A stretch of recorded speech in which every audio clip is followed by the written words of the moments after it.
Sejam muito bem-vindos, amados meus, aqui a mais uma aula, né? Aqui a mais uma aula de geografia, beleza? Amados meus, nessa aula nós vamos tratar aí sobre a diversidade étnica e cultural da população, né? Sempre levando em consideração o título. Como o título fala em múltiplas escalas, então ele quer Paraná, Brasil e mundo, né? Neste caso, a gente consegue fazer sim uma pequena comparação entre Brasil e Paraná. Tá? Então a gente vai tratar e focar um pouquinho nessas duas estruturas. É um título bastante simples, sem muitas questões, né? Para fins de prova, a não ser que o examinador queira o detalhe do detalhe do detalhe, e aí se você for procurar os detalhes nesse assunto, você não sai dele. Tá? Então, por isso é necessário a gente ter uma visão geral e é bastante simples, sim, essa perspectiva, beleza? Então, o que a gente quer é a diversidade étnica e cultural da população. Então, primeira coisa, ó, o título já assume uma verdade. Ele começa falando, ó, a diversidade. Então, ele já está assumindo que no Brasil e no Paraná existe uma diversidade. Existe uma diversidade étnica e, por conta dessa diversidade étnica, existe uma diversidade cultural. Então, o título já assume essa perspectiva, tá? Vamos iniciar pelo Brasil. Então, primeira coisa, ó, é o país miscigenado, somos altamente miscigenados, né? Nós temos gente de tudo que é lugar, altamente miscigenado o Brasil, já comentamos isso em aula anterior, inclusive, né? Não há homogeneidade, no Brasil mesmo, né? Não mesmo. Quando a gente fala em Campo Brasil, né, um país continental, tal, não há homogeneidade, certo? E os grandes grupos étnicos que nos trouxeram até aqui são esses quatro, né? Os indígenas, os africanos, né? Predominantemente proveniente da Costa do Marfim e de Angola, que era a área, né, de busca de escravos para o Brasil, né? Europeus, predominantemente portugueses, obviamente, temos língua portuguesa, tal, outros também vieram, mas a predominância é de português, e asiáticos, que teve sim uma migração para o Brasil razoável, pouco importante. Tá? Essa perspectiva é uma migração mais contemporânea a nós, né? Dos asiáticos é algo mais contemporâneo a nós. Essa perspectiva, obrigatoriamente, faz com que o Brasil seja miscigenado, né? É interessante a gente perceber isso e eu vou para critérios de comparação, tá? Se você pega, por exemplo, os Estados Unidos, você também vai perceber que os Estados Unidos teve muita migração de muitos lugares. Isso é fato, isso é fato. Tá? Só que é fato também perceber que nos Estados Unidos não houve fortemente a miscigenação como nós tivemos aqui no Brasil. Não, né? Os grupos lá chegavam e lá os grupos permaneciam separados. E é ainda assim até hoje. Você tem muitos bairros de determinados grupos étnicos, né? E isso faz com que a miscigenação americana, norte-americana, estadunidense seja menor do que a do Brasil. Do Brasil não. O Brasil é altamente miscigenado, né? Fato isso que se a gente pega, por exemplo, os dados ofertados aí por nós pelo IBGE, né, numa pesquisa continuada que ele fez de 2012 até 2019, você vai perceber o seguinte, ó, 42,7% da população se declara branca para o IBGE. 42% se declara branca, tá? 9,4% se declara preta, né, de cor preta, se declara negro, certo? A terminologia, se é preto, se é negro, não entrarei nesse mérito, tá? É necessário que tome uma decisão para depois falar para a gente o que a gente tem que usar, qual é a terminologia correta, tá? Mas as pessoas se declaram de cor preta, né? De cor preta ali, certinho? 9,4%. Perceba que 1/10 se declara dessa cor. 46,8% se declara pardo. Essa declaração prova duas coisas, ou pelo menos nos leva a crer em duas coisas. Primeira coisa, essas pessoas se define claramente como alguém que veio de um conjunto de duas etnias ou mais, certo? Ou seja, ela entende miscigenada. Uma pessoa se declara parda, ela é miscigenada. Ela fala, olha, eu sou miscigenado. A minha origem é miscigenada. Beleza? Tal. E um outro fator, né? Um outro fator.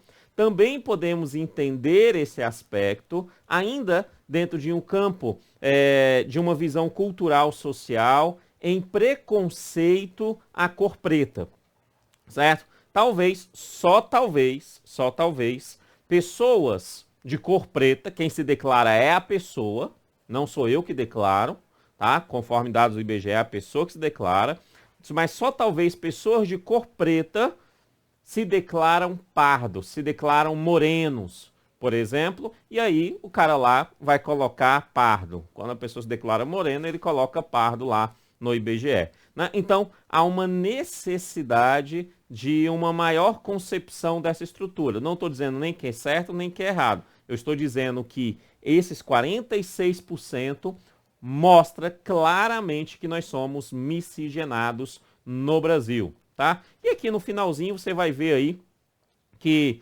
você tem um pedacinho ainda de origem indígena, né? E um outro pedacinho de asiáticos que aqui chegaram, né? Japão, China, primordialmente, inicialmente pelo Japão, depois China, Coreia do Sul, né? Então chegaram aí alguns asiáticos no Brasil, beleza? Então isso é a população, é a miscigenação da população. Mas como o título fala assim, olha, eu quero a diversidade étnica, tá aqui, mas e a cultural dessa população por conta dessa questão étnica? É algo bastante simples, né? Se você tem uma diversidade étnica, o que é uma etnia? Etnia é o conjunto de pessoas com características em comum. Por exemplo, uma mesma língua, um mesmo aspecto cultural, uma mesma atividade religiosa, né? Então, isso é uma etnia, certo? Então, se eu tenho uma diversidade ampla de etnias no Brasil, obviamente essas que eu te mostrei são as centrais, né? As principais, elas se subdividem, né? Então, se você tem essa diversidade étnica gigante, obviamente você vai ter uma diversidade cultural,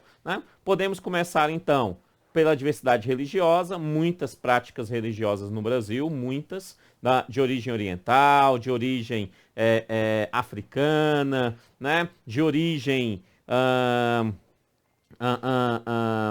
brasileira com interferência em outros campos, como por exemplo a Umbanda, né? A Umbanda é uma religião tipicamente brasileira, que historicamente teve influência do espiritismo kardecismo, do candomblé, tal. Então você tem essa estrutura, mas predominantemente a religião no Brasil ela é de cultura cristã, ela é de perspectiva cristã, seja ela católica, seja ela protestante, né? Entre outros aí, beleza? Então você tem essa característica. Língua, também bastante simples, língua portuguesa, sem maiores problemas. Temos influências de outras línguas, claro, se somos miscigenados, muitas línguas, mas nós destacamos sempre, né, culturalmente, as línguas de origem indígena, né, as influências indígenas nessa língua.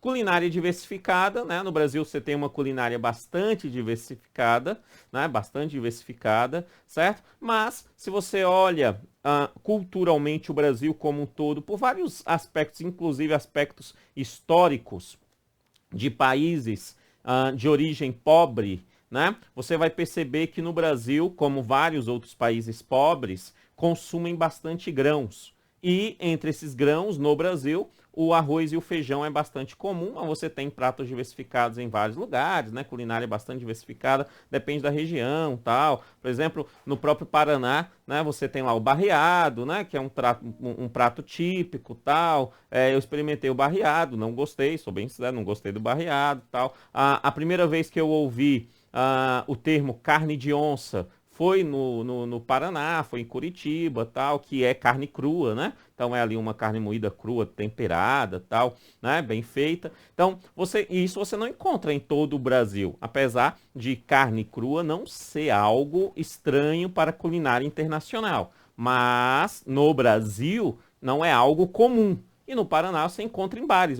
Eu vi isso em um bar, dois bares, na verdade, em Curitiba, falando sobre a carne de onça, né? E aí me deu curiosidade, fui lá, experimentei, até gostei da carne de onça, tá? Então, dentro dessas características, obviamente que você tem culturas culinárias diferentes, diversificadas durante esse processo, tá?